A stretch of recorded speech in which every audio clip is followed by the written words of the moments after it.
नमस्कार, स्वागत है आप सबका दिन भर की तमाम बड़ी और अहम खबरों के साथ मैं हूं कवीन सचान। शुरुआत हेडलाइन से।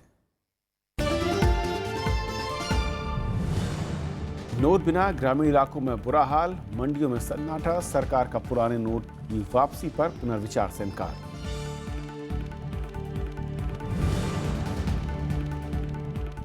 संसद के सुचारू संचालन के लिए स्पीकर ने की सर्वदलीय बैठक, साझा रणनीति बनाने में जुटा विपक्ष। नोटबंदी पर सरकार को घेरने की तैयारी। समाजवादी पार्टी से निष्कासित नेताओं को पार्टी में वापस लेने की मांग, रामगोपाल यादव का आरोप। अखिलेश को नजरअंदाज कर बांटे जा रहे हैं टिकट।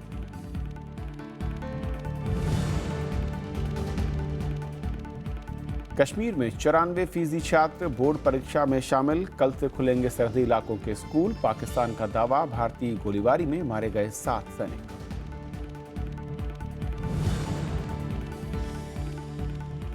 धूमधाम से मनाई जा रही है नानक जयंती, बाल दिवस पर देश भर में कार्यक्रम। स्कूली बच्चों समेत राजनीतिक हस्तियों ने चाचा नेहरू को किया याद।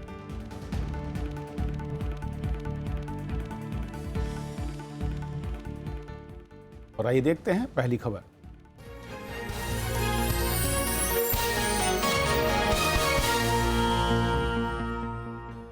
लोकसभा अध्यक्ष सुमित्रा महाजन ने संसद के शीतकालीन सत्र के सुचारू संचालन के लिए आज सर्वदलीय बैठक की, जिसमें सभी दलों के नेताओं ने हिस्सा लिया। उन्होंने सत्र के सुचारू संचालन के लिए सभी दलों के नेताओं से बातचीत की और सभी का सहयोग भी मांगा। संसद का सत्र बुधवार से शुरू हो रहा है और 16 दिसंबर तक चलेगा।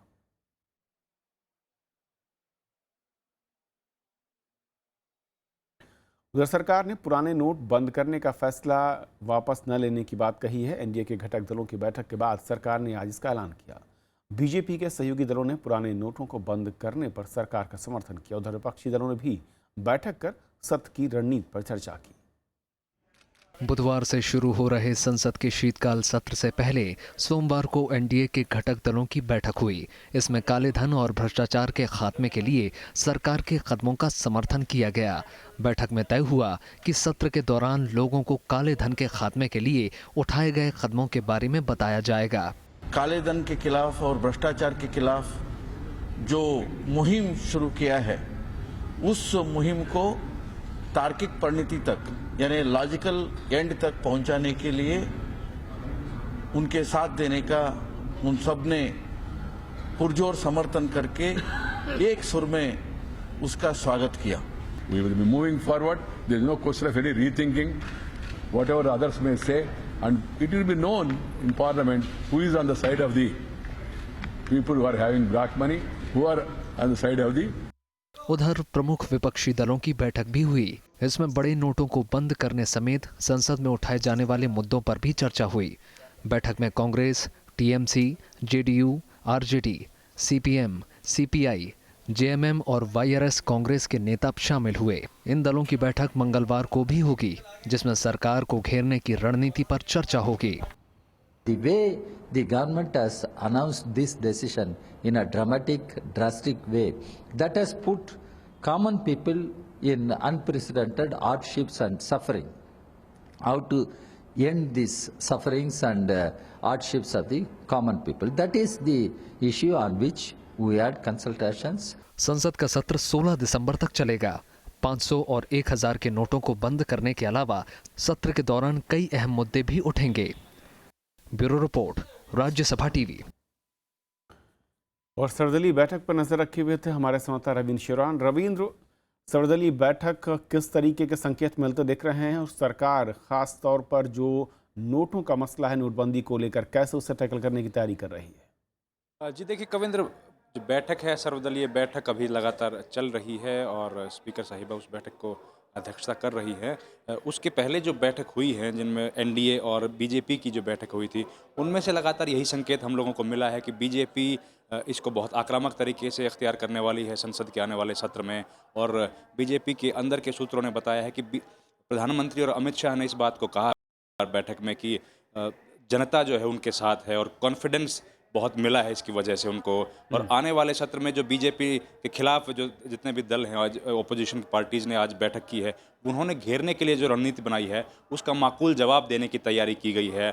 और उसी के तहत इन सब घटनाक्रम को देखते हुए ये कहा जा सकता है कि आने वाला सत्र जो बीजेपी के लिए और संगठन सरकार के लिए पहले से ही बहुत महत्वपूर्ण था, ऐसे में नोटबंदी के बाद का हुआ ये फैसला कितना असर डालता है और सरकारी कामकाज पर इसका क्या असर रहता है, ये बेहद बहुत महत्वपूर्ण प्रश्न होगा, क्योंकि इस सत्र में जीएसटी जैसे अहम बिल आने की भी उम्मीद है। बिल्कुल बिल्कुल रविंद्र, बहुत बहुत शुक्रिया आपका इस अपडेट के लिए। और इस मुद्दे पर हमारे साथ और चर्चा करने के लिए मौजूद हैं स्टूडियो में खास मेहमान नीरजा चौधरी, वरिष्ठ पत्रकार हैं। नीरजा, स्वागत है आपका। नीरजा, इस सत्र को लेकर पहले से काफ़ी उम्मीदें हैं और सरकार के लिहाज से काफ़ी क्रूशियल माना जा रहा है, क्योंकि जीएसटी को जो बिल आना है, लेकिन ऐसे में नोटबंदी जो हुई सरकार के कदम है, किस तरीके से देखते हैं और सरकार विपक्ष जिस तरीके से तैयारी कर रहा है, क्या उम्मीद करती हैं आप? देखिए, घेराबंदी करेगी विपक्षी पार्टियां, वो तो उन्होंने साफ ही कर दिया है। कांग्रेस है, तृणमूल कांग्रेस है, सीपीआई, सीपीएम, आरजेडी, जेडीयू, नवीन पटनायक क्या करते हैं, उन्होंने इसका समर्थन किया। हालांकि नीतीश कुमार ने भी इस निर्णय का समर्थन किया है। लेकिन जिस चीज़ पे घेराबंदी करेगी विपक्षी पार्टियां, वो डिसीजन नहीं है जो लग रहा है, वो किस तरीके से उस डिसीजन को इम्प्लीमेंट किया गया, कितनी तैयारी थी या तैयारी नहीं थी और होनी चाहिए थी, उन चीज़ों को वो उठाएंगे, जिसके कारण लोगों को इतनी परेशानी झेलनी पड़ रही है। अब ये जो नई चीज़ सामने आई है, जो बिल्कुल अनप्रेसिडेंटेड है, सोचा भी नहीं जा सकता था कुछ महीने पहले, वो ममता बनर्जी का वाम दलों की तरफ हाथ बढ़ाना। ममता बनर्जी का जो तृणमूल कांग्रेस की उपज ही एंटी लेफ्ट बिल्कुल पॉलिटिक्स की वजह से हुई थी, और आज इतना उनको लग रहा है कि मामला इतना संगीन हो गया है कि उनको भी साथ लेके चलना, एंटायर ऑपोजिशन को इकट्ठा करना है। सो ये नई उपज है।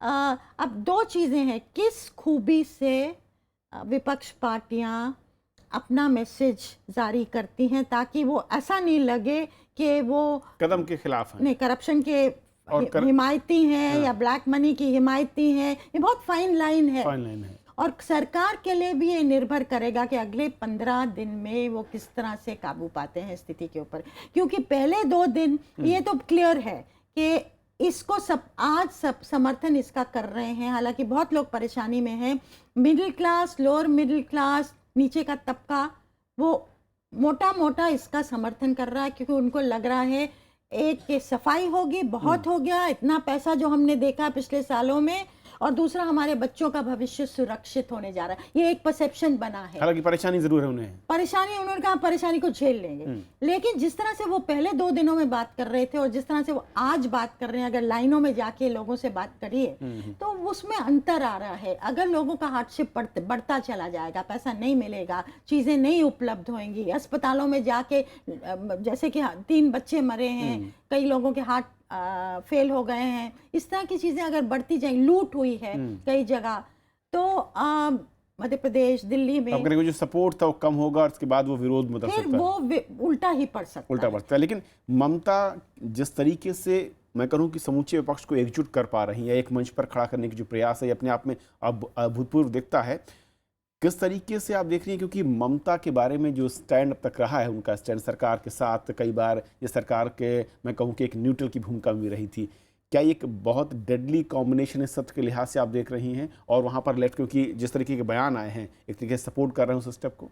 देखिए, ये उनका इसी तरह येचुरी को पर्सनली फ़ोन करना और उनका सपोर्ट मांगना एनडीए के खिलाफ, इन सब पार्टियों को लग रहा है कि मोदी अगर सफल हो गए इस प्रयास में और वो ब्लैक मनी को काबू करने में, उन्होंने तो ये कहा है कि मैं और भी कदम उठाने वाला हूँ, इस पे नहीं रुकने वाला हूँ, ये पहला और आखिरी नहीं है, तो फिर उनकी शख्सियत बढ़ती जाएगी। यूपी पे क्या असर होगा, अगले साल के चुनावों पर क्या असर होगा, एक बात है, उनकी शख्सियत, उनका स्टैचर बढ़ता जाएगा, और लोग जो उनसे एक्सपेक्ट कर रहे थे 2014 में, जिसकी वजह से वो पावर में आए, और कहीं ना कहीं अगले साल में स्थिति डावाडोल होती चली गई, तो वो फिर उसको कंट्रोल करना विपक्ष के लिए बहुत मुश्किल होने वाला है। वो मोमेंटम अगर बदला चला गया तो उनको मरता क्या ना करता हो जाएगा। मजबूरी है कि एक साथ खड़ा होना है, मजबूरी है। आज अगर इनको टेक ऑन करना है तो इकट्ठे ही करना पड़ेगा। तो ऐसे में फिर इस सत्र में जीएसटी को लेकर के लगता है क्या फिर एक बलि चढ़ जाएगा इस सत्र में, ये जो बड़े मुद्दे दिख रहे हैं? देखिए, अगर तो हल्ला हुआ और ये हल्ला करने जा रहे हैं, क्योंकि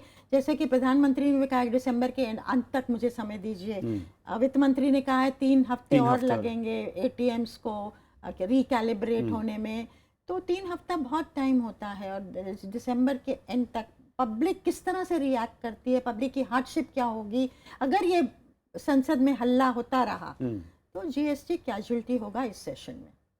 नीरजा, बहुत बहुत शुक्रिया आपका इस मसले पर बातचीत करने के लिए। और ये थी हमारी पहली खबर। छोटा सा ब्रेक, और ब्रेक के उस पार दिन भर की दूसरी बड़ी खबर।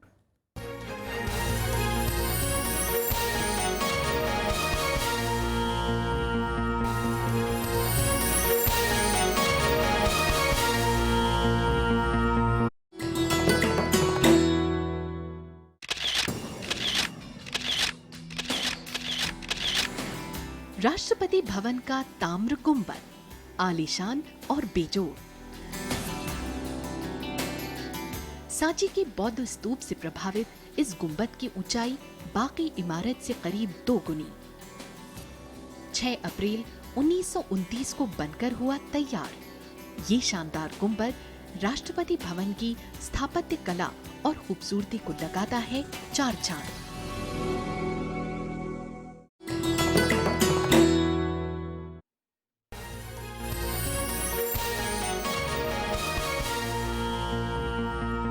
बड़े नोटों पर पाबंदी को आज 6 दिन हो गए, लेकिन लोगों की मुसीबतें कम होने की बजाय बढ़ती जा रही हैं। ग्रामीणों को अब तक ये पता नहीं कि वो नोट कहां पर बदलवाएं। अधिकतर राज्यों में सोमवार को छुट्टी होने से एटीएम के बाहर लंबी कतारें रहीं। झारखंड की इस ग्रामीण महिला के पास 1000 के 4 पुराने नोट हैं। महिला को अब ये चिंता सता रही है कि वो इस नोट को कहां और कैसे बदलवाए। ग्रामीण इलाकों में तकरीबन यही हालात हैं। छोटे दुकानदारों का धंधा मंदा हो गया है और किसान खाद बीज भी नहीं खरीद पा रहे हैं।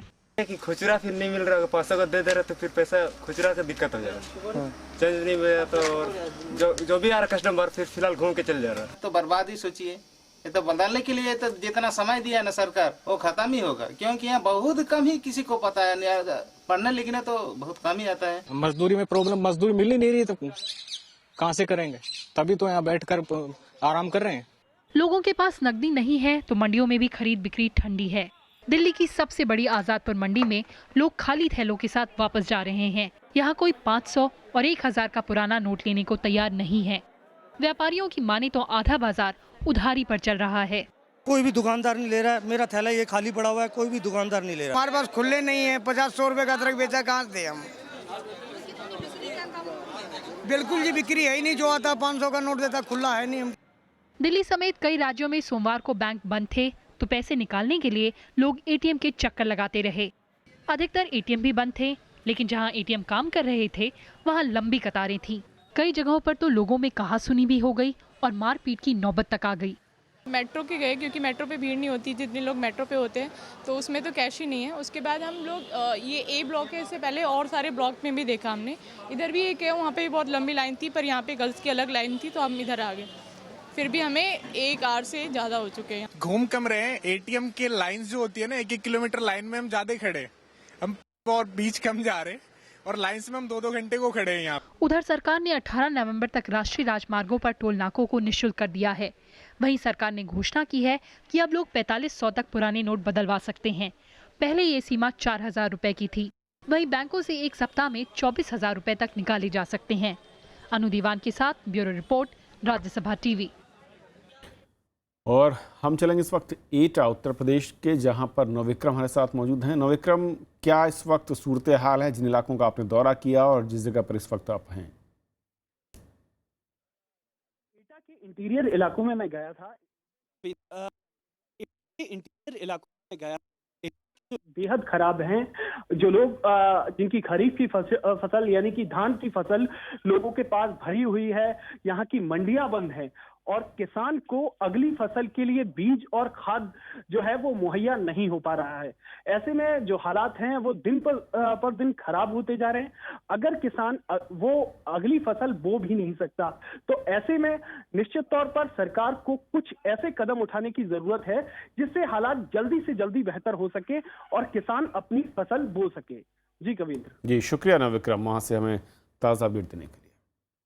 उधर प्रधानमंत्री ने बड़े नोटों पर पाबंदी की निंदा करने पर विपक्ष को आड़े हाथ लिया है। उत्तर प्रदेश में एक रैली में उन्होंने कहा कि गरीब उनके साथ हैं, भ्रष्टाचारियों की नींद हराम हो गई है। उधर सरकार ने आम जनता की मुश्किलें खत्म करने के लिए कुछ और रियायतों का ऐलान किया है। प्रधानमंत्री नरेंद्र मोदी ने गाजीपुर में बीजेपी की परिवर्तन रैली में 500 और 1000 के नोटों पर पाबंदी के फैसले को सही बताया। विपक्ष की आलोचनाओं को खारिज करते हुए उन्होंने कहा कि इस फैसले से गरीब चैन की नींद सो रहा है, लेकिन भ्रष्टाचारी नींद की गोली खरीद रहे हैं। ईमानदारी के नाम पर देश की जनता को गुमराह करने वाले नेताओं से कहना चाहता हूं, आप कहीं हो तो पब्लिक ही बचाओ कि 500 और 1000 का नोट चलना चाहिए, भ्रष्टाचार चलना चाहिए, काला धन चलना चाहिए, बेईमानी चलनी चाहिए, बताओ। उधर सरकार ने लोगों तक नकदी पहुंचाने के लिए नए उपायों की घोषणा की। आर्थिक मामलों के सचिव शक्तिकांत दास ने कहा कि पब्लिक यूटिलिटी पर 24 नवंबर तक पुराने नोट लिए जाएंगे, लेकिन इसका इस्तेमाल बकाया और ताज़ा बिल भरने में ही किया जा सकता है। डेबिट कार्ड से पैसे निकालने के लिए माइक्रो एटीएम लगाए जाएंगे। व्यापारी मजदूरी देने के लिए चालू खाते से एक दिन में 50,000 रुपए निकाल सकते हैं। सरकारी विभागों से कहा गया है कि वो सभी भुगतान ऑनलाइन करें और जरूरत पड़ने पर ही नकदी निकालें। The ATM network, the recalibration of the ATMs has already started, and it is expected that from today or tomorrow, the ATMs will start dispensing higher denomination currency, especially 2000 rupees. बाजार में नकदी बढ़ाने के उपायों पर चर्चा के लिए प्रधानमंत्री ने रविवार रात उच्च स्तरीय बैठक की थी। इसमें एटीएम को 2000 रुपए के लायक बनाने के लिए टास्क फोर्स गठित करने का फैसला लिया गया। कृति मिश्रा के साथ ब्यूरो रिपोर्ट, राज्यसभा टीवी। विपक्ष लोगों को हो रही परेशानी को सरकार की नाकामी बता रहा है। विपक्षी दल बुधवार से शुरू हो रहे संसद के शीतकालीन सत्र में इस मुद्दे को जोर शोर से उठाने की तैयारी में है। टीएमसी सभी दलों को साथ लाने में लगी है। इधर दिल्ली सरकार ने इस मसले पर विधानसभा का एक विशेष सत्र बुलाया है। बड़े नोट बंद करने और लोगों की परेशानियों को लेकर विपक्ष संसद के शीतकालीन सत्र में सरकार को घेरने की तैयारी में है। कांग्रेस ने दोनों सदनों में चर्चा का नोटिस दिया है। डिमोनेटाइजेशन का भी एक बहुत बड़ा मुद्दा है। जिस तरह से करोड़ों लोग को असुविधा हुई है, करोड़ों लोग इस वक्त सड़कों पे है, मारामारी चल रही है, पैसा नहीं है, इसमें ब्लैक मनी कम खत्म हो रही है, लोग खत्म हो रहे हैं। वाम दलों ने बीजेपी के लोगों को पहले ही जानकारी होने के मुद्दे पर सफाई मांगी है। इमीडिएटली आप अनाउंस करिएगा पब्लिक यूटिलिटीज के लिए और पूरी सरकारी या गैर सरकारी वाइड ट्रांजैक्शंस के लिए ये नोट्स आर वैलिड। 31 दिसंबर तक ये वैलिड है, तब तक ये वैलिड होनी चाहिए। पश्चिम बंगाल की मुख्यमंत्री ममता बनर्जी ने प्रधानमंत्री के बयान को आम जनता का अपमान बताया है। तृणमूल कांग्रेस सर्वदलीय प्रतिनिधिमंडल राष्ट्रपति से मिलने जाएगी। हम लोग राष्ट्रपति जी से ये बातचीत करेंगे और ये तो तृणमूल को लीडरशिप नहीं करना है, तृणमूल में एकदम बैक बेंच में बैठ जाएगा। ये पूरा टीम वर्क होगा, एक मूवमेंट होगा और हम लोग जाएंगे राष्ट्रपति जी से ये सिचुएशन उनको बताने। बीएसपी समेत दूसरे दलों ने लोगों को हो रही परेशानी को लेकर सरकार की आलोचना की है। काला धन व भ्रष्टाचार पर अंकुश लगाने की आड़ में देश की करोड़ों आम जनता को ही खुले आसमान के नीचे लाकर खड़ा करवा देगी। इस भयावह स्थिति की कल्पना लोगों ने कभी भी नहीं की थी। वहीं बीजेपी ने विपक्षी पार्टियों की मंशा पर सवाल उठाया है कि आज पूरा देश इस काले धन के खिलाफ जो क्रांति है उसमें एक साथ खड़ा हुआ है और जो लोग काले धन के खिलाफ इस लड़ाई और ब्लैक मनी के खिलाफ इस लड़ाई में आवाज उठा रहे हैं, उसके खिलाफ आवाज उठा रहे हैं, उसके विरोध कर रहे हैं, कहीं ना कहीं उनकी छवि ऐसी बनती जा रही है कि वो ब्लैक मनी और ब्लैक मनी माफियाओं को बचाना चाहते हैं।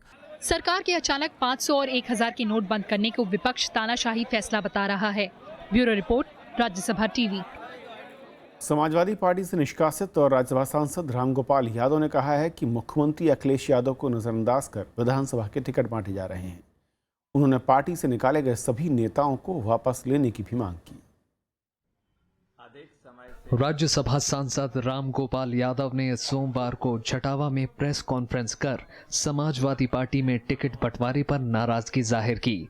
उन्होंने कहा कि मुख्यमंत्री अखिलेश यादव को टिकट बंटवारे में नजरअंदाज किया जा रहा है।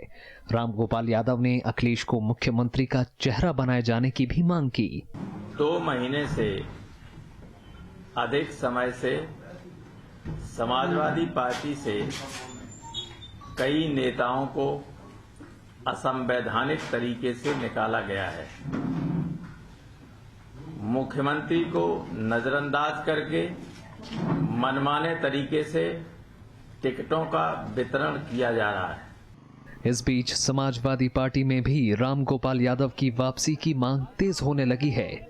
अब राम गोपाल बाबू का आना और न आना ये आदरणीय नेताजी के दिल में है, लेकिन मेरा अपना ये मानना है, मैं जो समझता हूँ कि बिना चित्रगुप्त के इंद्रासन का कोई बही लेखा सुदृढ़ नहीं हुआ था। निश्चित रूप से हम लोग चाहते हैं कि प्रोफेसर साहब दल में आए, दल में रहें और उसी तरह से नेतृत्व करें। हम लोग नेताजी से अनुरोध भी करेंगे। थोड़ी बहुत परिवार में उतार चढ़ाव रहते हैं, हम अपनी छोटी सी फैमिली में भी कभी कोई उतार चढ़ाव हो जाते हैं, तो जल्दी ही सब लोग साथ हो जाएंगे। पिछले महीने राम गोपाल यादव को समाजवादी पार्टी से निष्कासित किया गया था। उनको पार्टी में अखिलेश यादव का करीबी माना जाता है। पंचानन मिश्रा के साथ bureau report, Rajya Sabha TV. Congress के स्वामित्व वाले नेशनल हेराल्ड अखबार ने 8 साल बाद अपने डिजिटल संस्करण के साथ आज फिर से वापसी की। संपत्तियों को लेकर कानूनी बाधा में घिरी एसोसिएशन जर्नल्स लिमिटेड ने www.nationalheraldindia.com के लॉन्च पर दावा किया कि अखबार के मुद्रित संस्करण का भी जल्द ही नया अवतरण होगा। कंपनी के मुताबिक अखबार समूह ने एक मजबूत डिजिटल छवि के साथ मल्टीमीडिया आउटलेट के तौर पर फिर से प्रकाशन शुरू किया है। कड़ी सुरक्षा के बीच कश्मीर में आज से बोर्ड की परीक्षाएं शुरू हो गई। 12वीं की परीक्षा में 94% से ज़्यादा छात्र शामिल हुए। इस बीच जम्मू रीजन के सरहदी इलाकों में कल से स्कूल खोलने का फैसला लिया गया। कश्मीर में सोमवार से बोर्ड की परीक्षाएं शुरू हो गईं। परीक्षा केंद्रों पर कड़ी सुरक्षा व्यवस्था की गई है। इस बार 1 लाख से ज्यादा बच्चे बोर्ड की परीक्षा में हिस्सा ले रहे हैं। हालांकि बीते 4 महीने से घाटी में अशांति की वजह से छात्रों की पढ़ाई पर खासा असर पड़ा है, लेकिन छात्र के साथ परिजन भी परीक्षा शुरू होने पर संतोष जाहिर कर रहे हैं। घर पे अपनी प्रिपरेशन है, किसी टीचर का सपोर्ट नहीं मिला। हम डाउनटाउन से रहते थे, वहाँ से कोई टीचर नहीं मिला हमें, तो उस वजह से घर पे खुद प्रिपेयर करना पड़ा, तो अपनी मेहनत। देयर इज टेंशन डेफिनेटली, मतलब बच्चे जो है काफ़ी मतलब टेंशन में है। पूरी तरह से वो शायद फेयर ना कर सके, लेकिन कम से come it's okay, 50% was okay. 12वीं की परीक्षा के लिए कश्मीर में 484 सेंटर बनाए गए हैं। सरकार ने छात्रों को राहत देते हुए पाठ्यक्रम में 50% की कटौती के साथ प्रश्न पत्र हल करने का विकल्प दिया है। घाटी में इस साल छात्र मुश्किल से 90 दिन की क्लास अटेंड कर पाए हैं। बीते दिनों स्कूलों को आग लगाए जाने की भी कई घटनाएं सामने आई हैं। इस बीच राज्य सरकार ने जम्मू की सरहदी इलाकों के स्कूलों को मंगलवार से खोलने का आदेश दिया है। बीते दिनों सीमा पार से गोलीबारी की वजह से सीमाई इलाकों के 174 स्कूलों को बंद कर दिया गया था। अलगाववादियों के 129 दिनों से जारी बंद की वजह से आम जनजीवन पर खासा असर पड़ रहा है। हालांकि श्रीनगर में सड़क पर अब ज्यादा संख्या में गाड़ियों की आवाजाही हो रही है। कुछ इलाकों में दुकानें भी खुल रही हैं, लेकिन पेट्रोल पंप और दूसरे कारोबारी प्रतिष्ठान अभी भी बंद हैं। Bureau report, Rajya Sabha TV. आज देश के पहले प्रधानमंत्री पंडित जवाहरलाल नेहरू की 127वीं जयंती है। इस मौके पर उनके समाधि स्थल शांतिवन और संसद भवन में उन्हें श्रद्धांजलि दी गई। देश के पहले प्रधानमंत्री पंडित जवाहरलाल नेहरू की 127वीं जयंती पर देश ने उन्हें याद किया। राष्ट्रपति प्रणब मुखर्जी और उपराष्ट्रपति मोहम्मद हामिद अंसारी ने पंडित नेहरू की समाधि स्थल शांतिवन में जाकर श्रद्धांजलि दी। कांग्रेस उपाध्यक्ष राहुल गांधी और पूर्व प्रधानमंत्री मनमोहन सिंह ने भी श्रद्धा सुमन अर्पित किए।